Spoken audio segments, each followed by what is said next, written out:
Hi everyone, my name is Toby. I'm from the International Association for Political Science Students, and I'm very happy that I'm today here with Professor Gelber from University of Queensland. We're live at the IAPSS World Congress in Brisbane in Australia.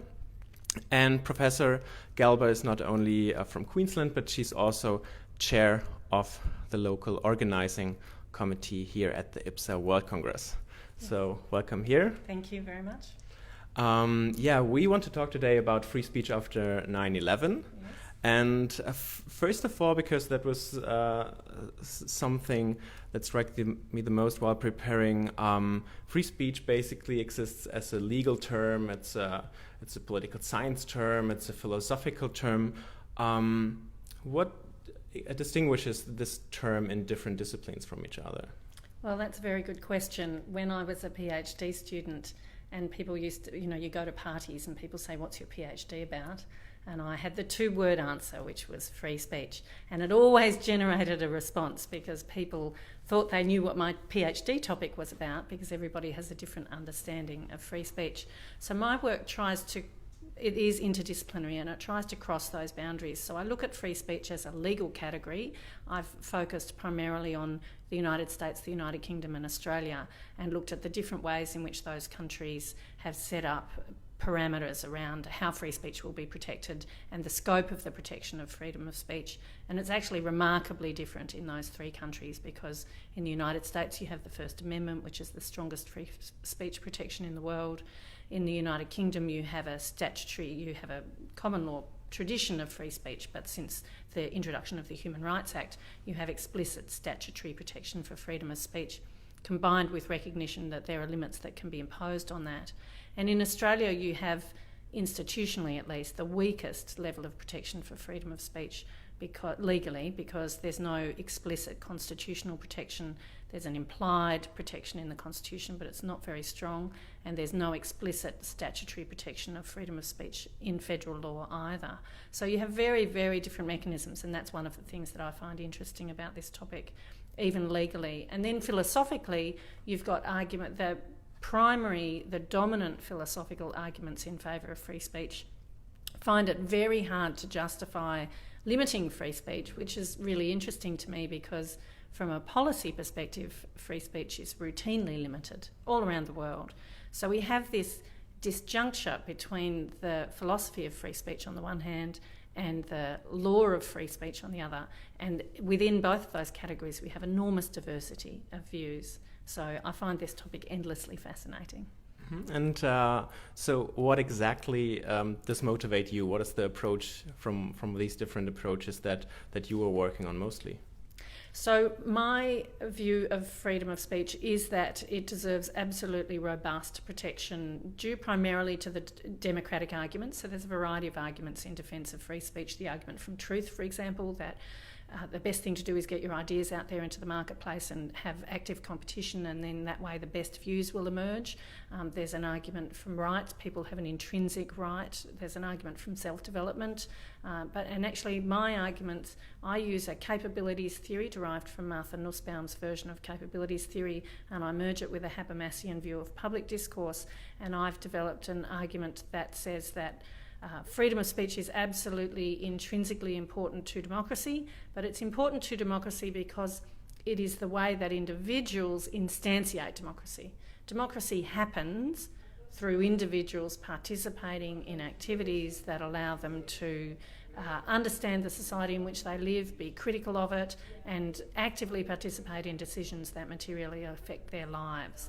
And so that provides a robust protection for freedom of speech, but not an absolute protection. And I also argue that where speech can be identified to be sufficiently harmful to damage those processes and to mean that fewer people are able to participate in those activities that are required to instantiate democracy, where speech can be identified as harmful in that way, there is a reason, a justification for regulating it. So I'm not an absolutist on free speech. I do believe that speech can and ought to be regulated where the speech that is being regulated is really harmful, but I'm also very open to a variety of mechanisms of regulation. So most people in this debate posit that you're either in favour of free speech or you're in favour of free speech bans. And I think that's unnecessarily dichotomised, and that there's a whole lot of stuff you can do in regulation that doesn't involve bans. And the primary focus of the regulation that I applaud is providing material, institutional and educational support to targeted communities who are silenced by the speech of others, to enable them to speak back and participate in that instantiation of democracy that is essential for their lives. Mm-hmm. Before we get more into this, actually, we have one question that targets one of the points you mentioned, the relative versus absolute free speech.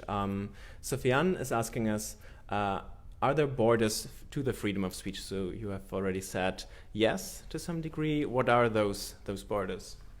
So that's a great question. The border for me, is harm. So that's a really easy way of saying it. The really difficult thing to do is to determine what kind of harm is sufficiently bad that it can warrant that kind of regulatory response. So in answering that question, I draw from the very significant body of work in Speech Act theory by both feminists and critical race theorists that shows that and how certain types of speech, so racist speech, hate speech, can act in such a way as to silence and marginalise the voices of its targets. And it doesn't need to do that every time. So we've all seen incidences reported on the media where someone's subjected to hate speech, and in response it's galvanised a response, okay? So not every instance of hate speech results in silencing. But it is still true that hate speech, by my definition, hate speech is speech that's capable of silencing its targets. And as Ray Langton has told us in very complicated and interesting and nuanced ways, it does that in a number of ways. So it can render you temporarily physically silent in the face of what you're being subjected to. But more importantly, it can create a context within which, when the target speaks, what she speaks doesn't have the meaning and force that she intends it to have. So, for example, in the feminist pornography argument, a woman can say no or stop, and it doesn't have the force and meaning that she intends. And one of the reasons that it doesn't have the force and meaning she intends is that the context in which that happens is suffused with misogyny, and a type of misogyny that renders women silent, not in the sense that they can't speak at all. They're speaking, but what they're saying doesn't do what they intend for it to do. So that's the type of harm I'm talking about. When that type of harm, and in my view, the kinds of speech that can inflict that type of harm do exist, but they're narrowly defined. In public debate, hate speech has been treated as a very capacious category, and I'm very worried about that. In my view, hate speech that is capable of harming in the way I've just outlined to you should be defined narrowly, so that we, generally speaking, protect free speech very robustly, and we have very narrow categories of speech that we can respond to in regulation. Mm-hmm. When talking about these approaches, we have basically two fields. We have the field of theory, and we have the field of what happens in the world. What are the theoretical suggestions to limit hate speech, and also looking at the limits of limiting hate speech in the recent years? What are the practical approaches that have been working the best till now? Well, that's a great question, and it's a complicated answer, and the answer kind of depends on what you think is working well means. So I've been in a debate recently with a number of other scholars who point to individual anecdotal evidence, individual instances where, and I have no doubt that these are true, where it seems that regulatory authorities have over-responded. So there are examples of people holding up a sign saying, for example, I don't know if these words are exactly right, but something along the lines of homosexuals are sinners. And so the question is that hate speech that's capable of harming in the way in which I just outlined to you? And I think that the answer to that is probably not. I do believe that there are Christians who believe that homosexuality is a sin. I disagree with them entirely, but I don't know that saying that they believe through their religion that homosexuality is a sin is in and of itself harmful. If they were to move from that brief statement into a broader statement along the lines of some of the hate speech that I've seen, you know, God hates fags, for example, or, you know, fags deserve to die, or those kinds of things, then yes, then they're moving into that territory. But simply on the basis of your religion to express the view that homosexuality is a sin, in my view, is not. It does not constitute the harm that is required to constitute hate speech. And there are instances around the world, so in the United Kingdom, for example, of, interestingly, not hate speech laws, but general public disorder laws being used to try and shut down those kind of comments in the interests of community harmony. And so some of the critics of hate speech laws will say, see, that proves that the slippery slope argument, that proves that if you one of the problems with introducing hate speech laws is you'll end up on a slippery slope, people will end up shutting down all kinds of speech that shouldn't be shut down, and this has a chilling effect and this is bad for democracy. So my response to that is, well, it is true that there are individual instances of these kind of anecdotes around, but let's look at the real numbers. So Australia, as an example, has hate speech laws in every state and territory except one, and also federally. And around the entire country every year, there is a grand total of maybe 300 and up to somewhere between 250 and 350 complaints made. And so over the course of 10 years, that's let's say 3,000 complaints. Germany has an office for the protection of the Constitution, which monitors hate crimes and hate speech. And they report thousands of instances of hate speech. In the US, they have a hate crimes division in the FBI. Obviously, that's hate crimes. It's a slightly different category. They report thousands of instances of these incidences every year. The UK, similarly. So around the world, there are thousands and thousands of instances of hate speech every year, millions probably, a very small proportion of which are ever dealt with under law or policy, and an even smaller proportion of which are dealt with badly. So my view is that you do the statistics, you look at the evidence, and yes, there's anecdotal evidence of hate speech laws not always being used perfectly, but in my view, that doesn't undermine the fact that hate speech laws exist, nor does it undermine their purpose, nor does it undermine their legitimacy. We sometimes charge the wrong people with murder, and we don't say that that means that the murder law we should get rid of the law against murder. So sometimes a law gets misapplied. That doesn't mean the law is in and of itself illegitimate. Mm-hmm. We've talked now a lot about hate speech and the agents of hate speech, but now in the end you've also shifted to policy making in a way. I'd be interested in, because this has been the title of your most recent book, Free Speech After 9/11, how you see in policy making basically a shift that is taking place or that has been taking place. Mm-hmm. Maybe also by pointing out, because we cannot talk about a global trend, but it's a trend in certain countries, whether you can give us some idea about the main findings there. Yes, I'm happy to. So after 9/11, democratic governments around the world moved very quickly to introduce new counter-terrorism laws. And there was a particular one that happened in Australia that raised my concerns very early on, and that was the revival of a law that used to be called and was recalled a sedition law, and in the context of trying to counter terrorism. And so I became concerned generally that under the guise of countering terrorism, democratic governments around the world are implementing new laws, some of which have really far-reaching impacts on freedom of speech. And so I was awarded an Australian Research Council research grant to pursue this topic. And I compared the United States, the United Kingdom and Australia.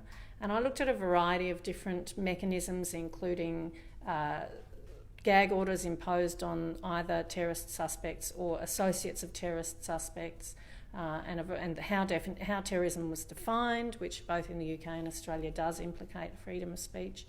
But the most interesting component of it was how each country defined support for terrorism.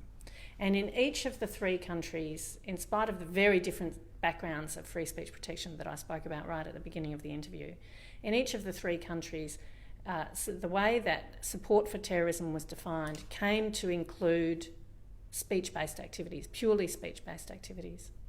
And it was remarkable because most lawyers, for example, when looking at counter-terrorism laws around the world, would always point to the United States and say, well, they've got a First Amendment in the United States, so they haven't been able to implement the same laws as, for example, in the United Kingdom, which proscribed terrorist organisations and proscribed membership of terrorist organisations and proscribed certain categories of speech-based activities in relation to that, as did Australia. And people said, oh, well, they can't do that in the United States because they've got the First Amendment, so you can't make it a criminal offence to be a member of an organisation, etc., of a domestic organisation.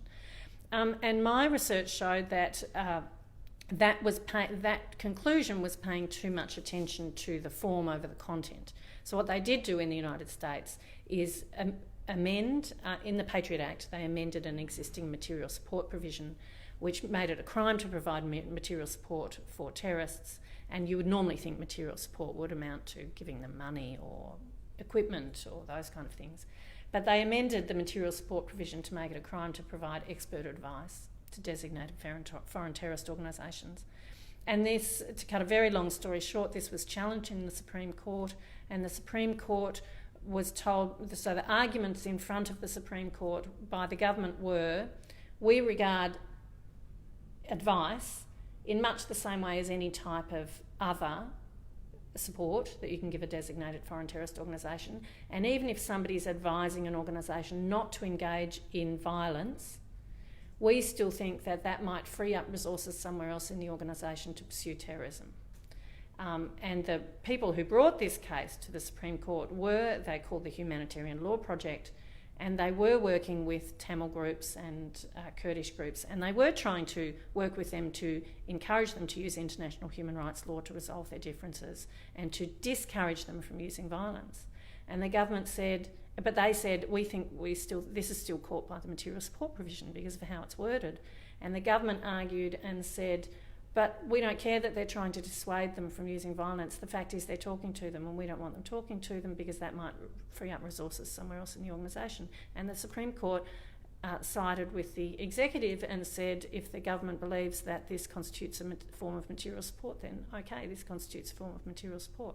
So it's really interesting that in spite of the very different background conditions, the overall findings of that project were those three countries have in very, very similar ways, substantively, they've taken different form, but substantively they have all restricted speech to a far greater degree than was the case before 9/11. They've all done it in the name of counter-terrorism policy, and they've all done it with a degree of public support that would not have existed had they not done it in the form of counter-terrorism policy. So the parameters have shifted. The new normal is that governments in those three strong democracies have much stronger limits on freedom of speech than they used to. Mm-hmm. Yeah, that was actually my pointing into my next question, the new normal. You're talking about not only a new policy program, but maybe even a new paradigm in policy making. And I think it would be really interesting to get an idea of how much we can really talk about a paradigm that is to be established or is established and is kind of shifting norms and values within democratic countries. How much is this the case, or how much are we still talking about a phenomenon that might decrease at some point as well again? So I try to be an optimist, but I have to say that at the moment I do have significant concerns. So I haven't done that broader work. People like Conor Gearty, for example, he's written a lot about the trade-off in liberal democracies since 9/11 to security, and the way in which really significant there have been really significant rollbacks in human rights protection in Western liberal democracies in the name of counter-terrorism, and that populations are accepting this. They're accepting this liberty-security trade-off, and that really, in reality, liberty and security are part of the same thing, and that we shouldn't, if we sacrifice our liberty in the name of security, it makes us insecure, not more secure. So Conor Gearty is a good person to look at for that. I have to say that the conclusions of the book Free Speech After 9/11 are not altogether optimistic, and I think that there is significant evidence that the goalposts have moved. So things can be said now by political leaders that even a decade ago would have been completely unacceptable about migrants, about refugees and asylum seekers, about communities, domestic, ethnically minority communities. We've seen evidence of that in Australia. There's been media coverage. For example, we have African refugees who've settled in Australia, and there's been media coverage just in the last couple of weeks of alleged African gangs, which is just contrary to the evidence of those communities who've settled in Australia. And those kind of things, we have gone a little bit backwards. I think that, and obviously the leadership we're getting out of the United States and the leadership of the Brexit vote in the United Kingdom and the election of some populist and some far-right parties in various countries in Europe has all assisted this. So it is true, in my opinion, that things can be said in public today that are normalised that a decade ago would not have been considered okay. So I wouldn't for a moment suggest that the entire reason for that is the counter-terrorism agenda, but I think that the counter-terrorism agenda has contributed to that. Mm-hmm. Having a good idea about your current research right now, in the end, I would really like to also point out your engagement, not professionally in your research, but also within IAPSS. And we are very interested in how you actually make the connection as a academic, as a private person, also to what is your motivation to work within IAPSS, and also looking at the role of political science, whether such associations, organizations have a responsibility. How do you find yourself in this kind of work? So I guess it's partly a personality thing. I've always been interested in work beyond my own office, beyond my own office walls. I've always been interested in the discipline. I'm an identical twin, and my mother tells me that I didn't know the word I until I started primary school. I used to say we all the time, and I still do. I still prefer to refer to the discipline in the collective. Obviously, I have an individual identity, but I have a sort of collective ethos that I like to work with. So the idea for hosting the IAPSS World Congress in Australia was one that came to me when I was president of the Australian Political Studies Association in 2011. And I took that proposal to the annual general meeting of the Australian Political Science Association in 2012, and the membership voted to pursue the bid. And then we put in a bid to host the World Congress, and we were informed in 2014 that bid was successful. And we've been working very hard since then to organise the Congress, which of course has been fantastic. And one of the primary aims of organising the Congress in Australia, which is very successful and has 2,400 people coming, was to improve the international networks and connections available to scholars located in Australia. So we are used to travelling very, very long ways when we want to go to international conferences. And this was really the first time any conference of this scale has been held in Australia in political science. And we wanted to have a great opportunity to network with our international colleagues. We've done that. There have been a lot of pre-conference, and there will be also post-conference workshops and seminars and masterclasses all around the country, taking advantage of many of the international delegates who've come to visit. So that was my primary aim. I wanted to provide that opportunity to the discipline in Australia to do that international networking, and also to put Australia a little bit on the stage. So the keynote today, the first day of the conference, is called Australian Democratic Innovations. And we have two speakers, Anthony Green, who's the most senior election analyst in Australia and who works for the Australian Broadcasting Corporation, and Professor Lisa Hill from the University of Adelaide. And they're actually going to talk about some of the democratic innovations that Australia introduced to the world. So Australia was the first to have preferential voting.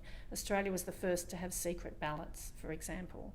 And we've got a number of initiatives that emerged in Australia decades and decades ago that have subsequently spread across the world as part of the normal expectations of democratic voting procedures, including, for example, the secret ballot.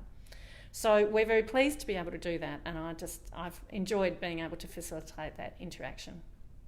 All right, Professor Gelber, thank you very much. We're very happy that we could talk to you today, and thank you for giving us all these different insights, and we wish you all the best for this conference and definitely also afterwards. Thank you very much. Thank you.